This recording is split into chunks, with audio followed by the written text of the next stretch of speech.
My name is Dr. Alex Vale, and I've been working at Station Vertex for the better part of a year, studying alien microorganisms retrieved from the surrounding asteroid belt. Vertex itself is a stark world, filled with the clamor of technology and controlled environments, where even the rare transmissions from Earth feel like fragments of another life.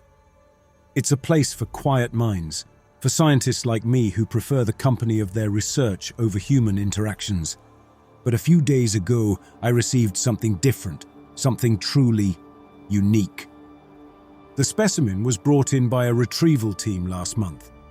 They'd located it moving through the remains of a large asteroid, tagged it as Anomaly 772, and sent it to my lab under strict containment protocols. At first glance, it wasn't much to look at, just a gelatinous blob, almost transparent with a faint iridescent sheen. It shifted slightly within its containment field, like an inert liquid, responding to the energy field that held it. I couldn't have guessed then how far this thing would go. My job was simple: study its structure, identify its origin if possible, and catalogue its biological makeup. The notes I sent to Earth would be analysed and probably forgotten in a mountain of research logs, but to me, the anomaly was special. My initial observations showed a unique cellular structure, something I'd never seen before in alien or terrestrial life. Its cells were remarkably pliable, adapting and rearranging like a complex bioorganic puzzle. I spent hours watching it, jotting down every reaction it had to my probes and tests. On day 3, I was working late in the lab, tracking cell behavior in reaction to various wavelengths of light. It was routine work, monotonous, until something peculiar happened. As I adjusted the spectrometer, the faintest pulse went through the anomaly's mass, a response I hadn't observed with other organisms. I shrugged it off, figuring it was nothing, a trick of the lighting, perhaps. But then, it happened again. This time, a small ripple traveled through its structure when I glanced at it. Not when I spoke, not when I moved, when I merely looked at it. I was starting to feel uneasy. I ran a few more tests, getting the same results. It didn't just respond to stimuli, but seemed aware of where I was, almost as if it sensed my gaze. When I moved closer to the observation pane, it moved slightly, as if acknowledging me. And then, on a whim, I did something that broke protocol. I leaned in, concentrating on it, almost like I was thinking, "Can you hear me?" And, astonishingly, it rippled in response. It wasn't exactly a gesture, but it was a distinct shift in texture, like a minute undulation that ran through its gelatinous form. My pulse quickened and I scribbled down a few frantic notes, trying to be objective. "Organic mass demonstrates potential for non-verbal recognition," I wrote, but my mind was racing. Recognition, it wasn't possible, and yet there it was. A part of me wanted to dismiss it. I was exhausted after all, and sometimes sleep-deprived minds find patterns where none exist. But another part of me, the scientist, wanted more. I wanted to understand what I was dealing with, how it could be so responsive. Over the next few hours, I experimented more, running a silent series of tests in my head. I'd think a question and watch to see if it would react. When I asked myself, silently, "Do you understand me?" it seemed to pulse again as if on cue. I felt a thrill, mingled with a faint dread that I couldn't shake. By the end of that session, I was sure of 2 things. 1, this organism wasn't just reactive, it was somehow receptive, aware of me on a level I couldn't explain. And 2, I was now completely, dangerously invested in understanding it. The next day, I logged into my system and started setting up new containment protocols. I adjusted the containment field to enhance its sensitivity, hoping that would bring out more noticeable reactions. I knew this was going against standard procedure. The field was supposed to limit the organism's responses, not amplify them. But I couldn't shake the feeling that there was more beneath its surface. As I ran a scan through the neural interface, a device used to record my brainwaves while I worked, I noticed a pattern. It wasn't anything overt, but the slightest fluctuation in the neural interface readings would trigger subtle changes in the anomaly. The organism seemed to register my thoughts, my mental state. I tried speaking to it, but there was no reaction. It was only when I thought about the organism's nature that it would respond. A sense of eerie acknowledgement hung between us, something that I could feel but couldn't define. To understand more, I sent an encrypted holo message to Dr. Julia Royce, an old colleague from my days back on Earth. The holo messenger was slow, with delays from the deep space transmission lag, but it allowed her to view my notes and see my observations in real time, albeit at a distance. Julia was always skeptical of sensationalism, a steadying voice I'd counted on over the years.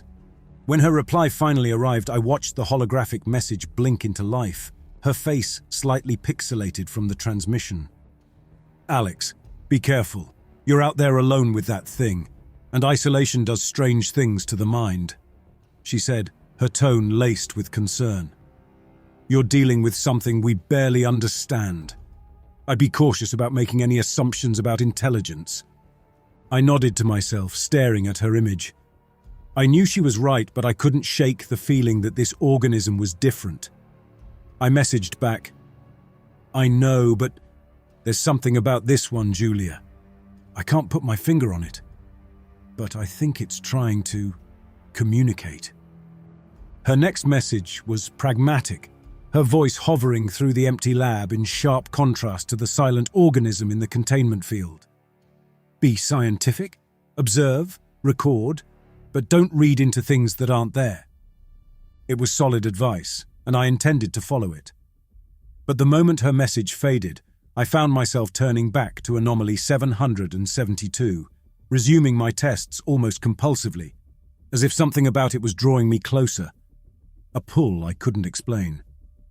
By the end of the week, I had developed a rhythm, observing, thinking, waiting for the responses. The tests became more nuanced. I would focus on specific concepts, ideas, and wait to see what the organism did. And each time, it would react as though it could sense my intentions. The connection grew stronger, almost as if we were communicating in a language only it understood. I'd ask a question mentally. "Why do you change? What are you?" And it would respond with subtle pulses like a form of biofeedback. Then, one evening, I made a new discovery. As I ran a scan through the containment chamber, I noticed the faintest hint of darkened spots appearing within its structure, like pupils. They were primitive, undeveloped but similar to eyes. I leaned forward, trying to convince myself it was a coincidence, but the organism pulsed again, holding its form as if it knew I was watching. I stumbled back from the containment field. This thing wasn't just adapting, it was mimicking me. My first instinct was to deactivate the field and file a report, but something held me back. This wasn't mere mimicry. It felt intentional, purposeful. I decided to observe a little longer, resisting the urge to shut it down. I wanted to see how far it could go. I was starting to feel an obsessive need to understand it, to push the boundaries and uncover what lay beneath that shifting surface. This was no ordinary organism. I was certain of that now. The only question was, what was it trying to become? Mimera, that's what I'd decided to call it. At some point, the label Anomaly 772 had started to feel inadequate. When I began seeing the hints of features, spots that resembled eyes, textures shifting to echo my movements, I realized it deserved a name. Something more personal, more reflective of what it was.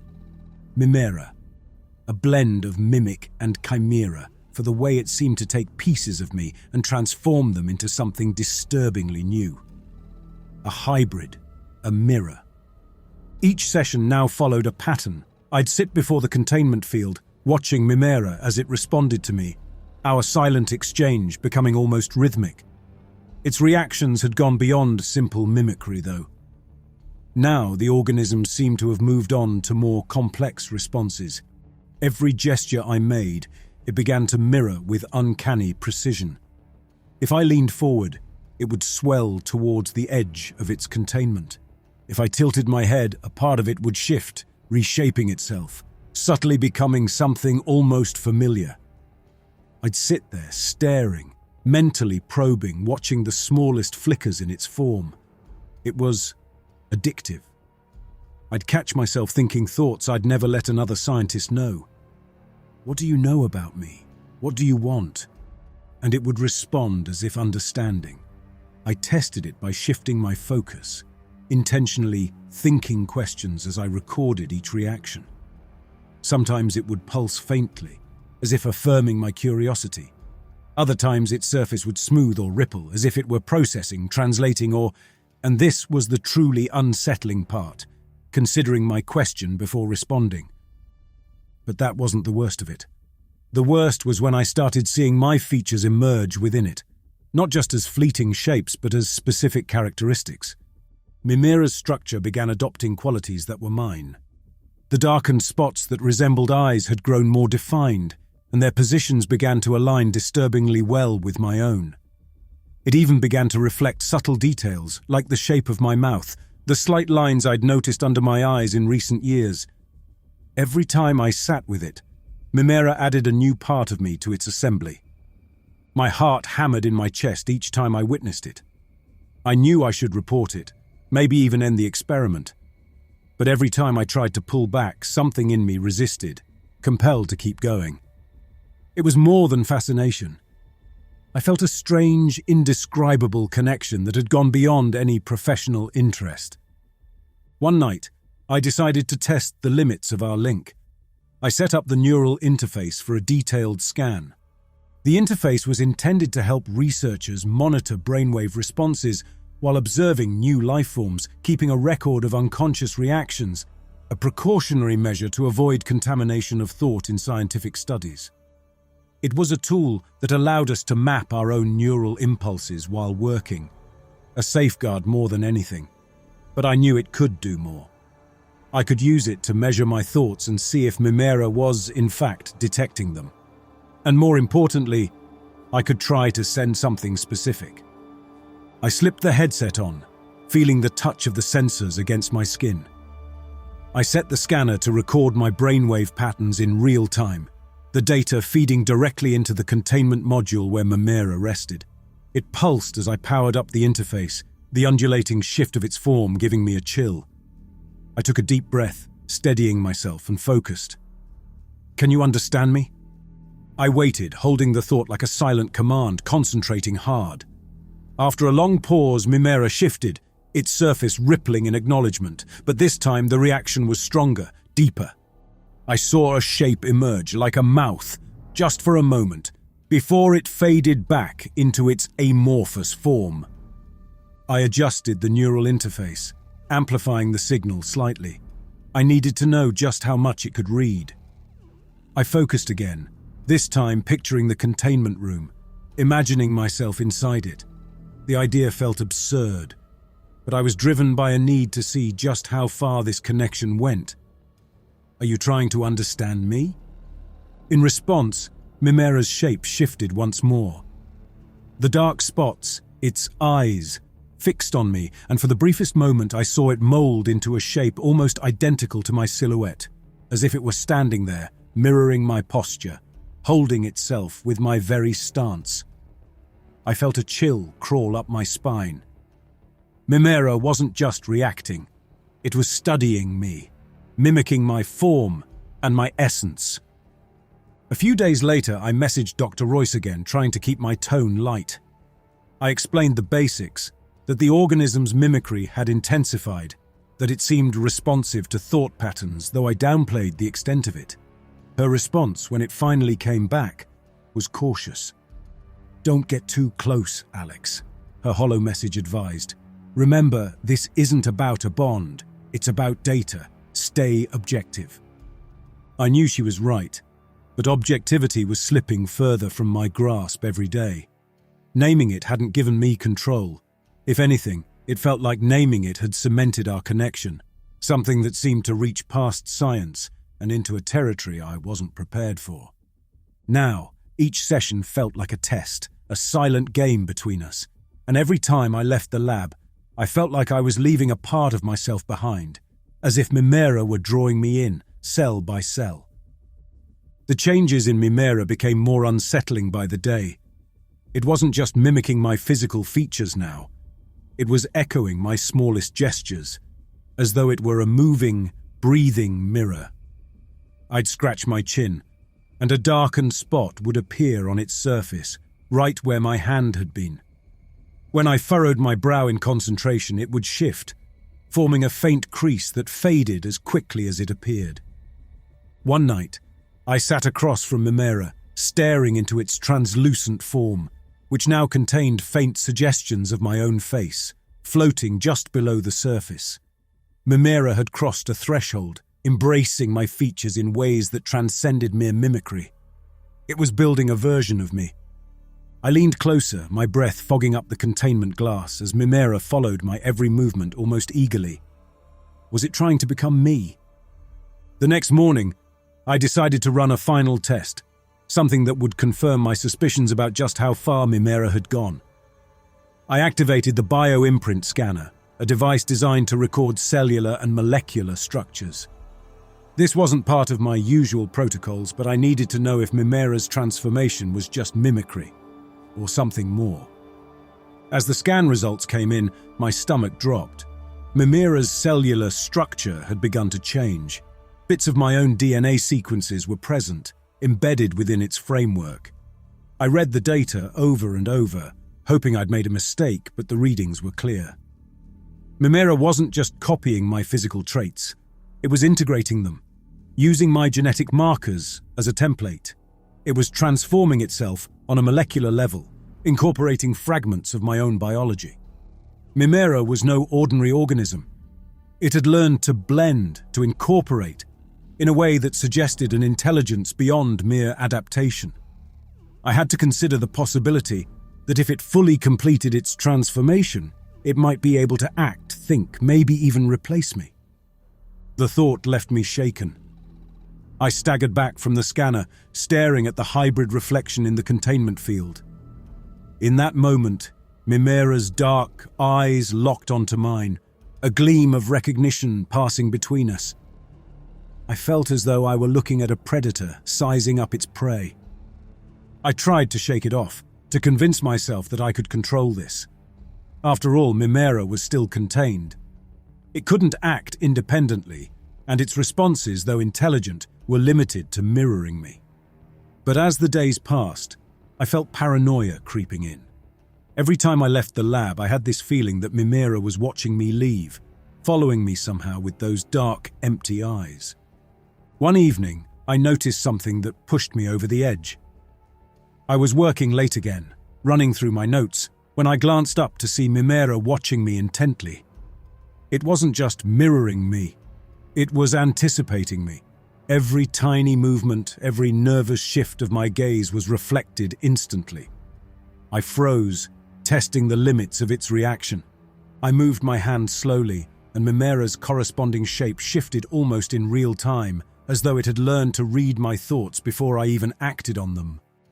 But the moment that truly disturbed me was when it mouthed words. Silent, but unmistakably my words. I had been thinking aloud to myself, muttering under my breath, "How much do you understand, Mimera?" To my horror, its mouth moved in sync with my silent question, forming the same words I was thinking. It was no longer just copying my actions, it was echoing my very thoughts. I stepped back, horror creeping over me as I stared at the mimic in the containment field. Was it learning to communicate? Could it possibly be reading my thoughts, not just reflecting them? I was no longer dealing with a specimen. I was dealing with something that had grown beyond observation, something that might be learning to be me. In desperation, I messaged Dr. Royce again, sending her a report of everything I'd seen, though I still left out the full extent of the mimicry. I didn't tell her about the mouths, the eyes, or the DNA integration. Part of me knew she would tell me to shut down the experiment immediately, and I wasn't ready to let go. Even now, even as terrified as I was, The scientist in me was unwilling to abandon what might be the most significant discovery of my life. Her reply was curt, her hologram flashing into existence with a concerned expression. "Alex, it's time to pull back. We can't afford to take risks with something we don't understand. If it's responding in ways that are unpredictable, it's time to shut it down." Her words lingered in the air as her hologram faded, and I stood there alone in the lab. But as much as I tried to rationalize her advice, I couldn't bring myself to follow it. My connection with Mimicry had grown deeper than I could admit, even to myself. I'd spent so many hours with it, watching it change, that I felt like I was abandoning a part of myself. That night, I made my decision. If I couldn't sever the connection, I'd have to erase Mimicry completely. I wouldn't let it take any more of me. Not my thoughts, not my face, not my very being.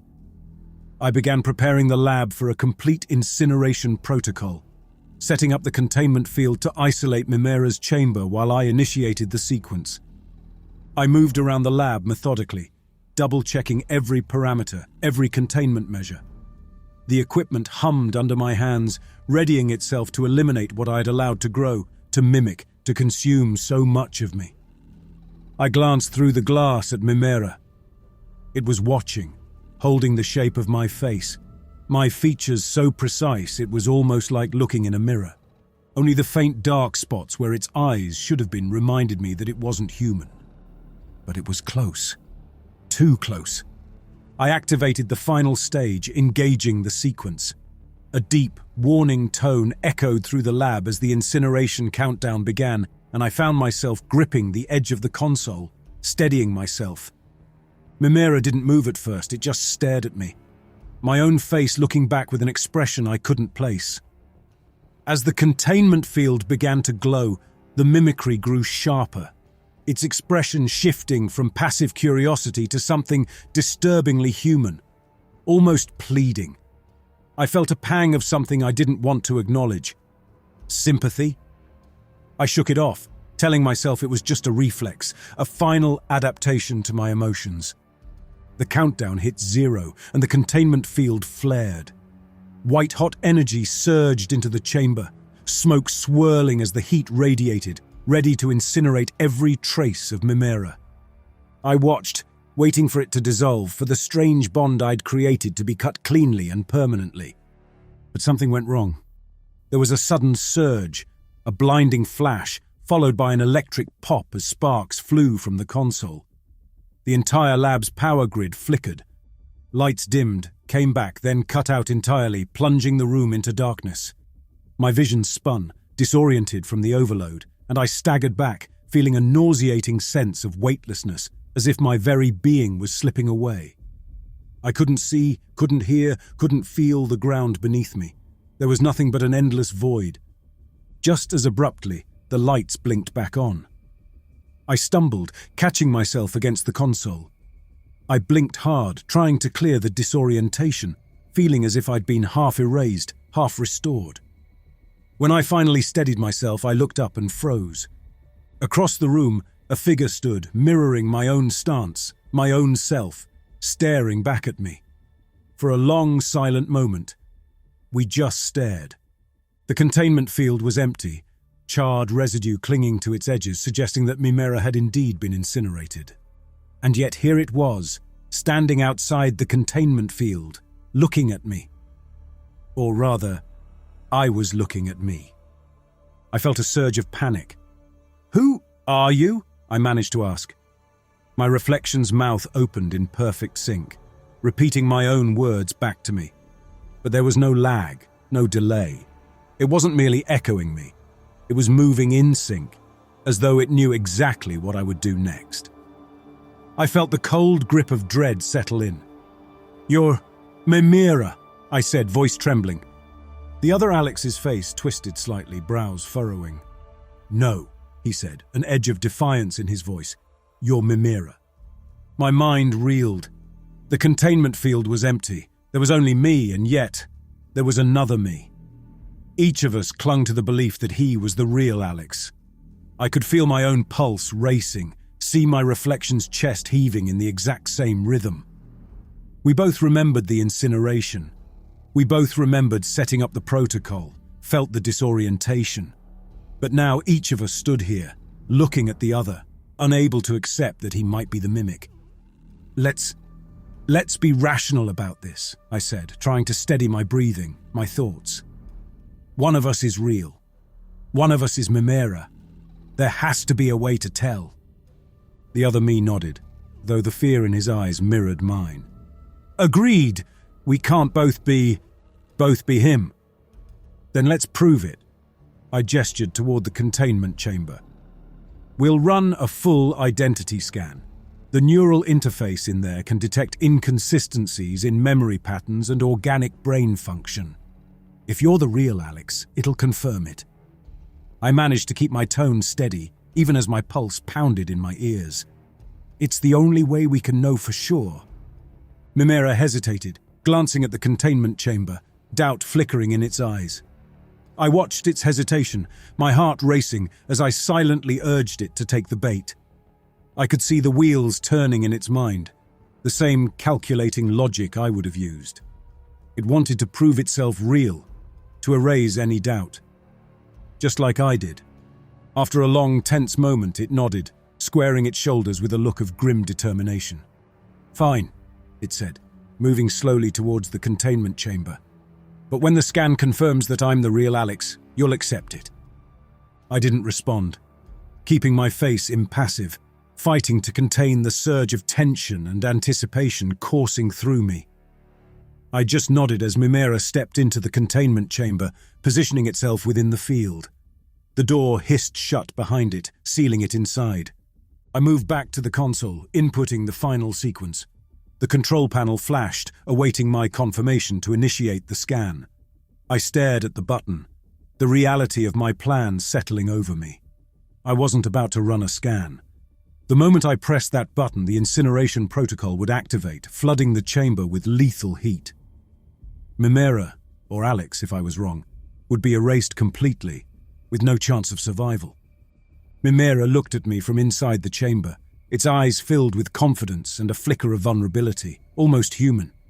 It gave a small nod, as if to reassure me. Do it, it said, its voice calm. I pressed the button. The containment chamber flared with blinding light as the incineration protocol activated, bathing Mimicry in an intense white-hot glow. I forced myself to watch, my heart pounding as I watched its form dissolve into the light. The sound of the incineration faded, leaving a harsh, empty silence in its wake. When the light dimmed, the containment chamber was empty, only charred residue left behind. It was over. Mimicry was gone.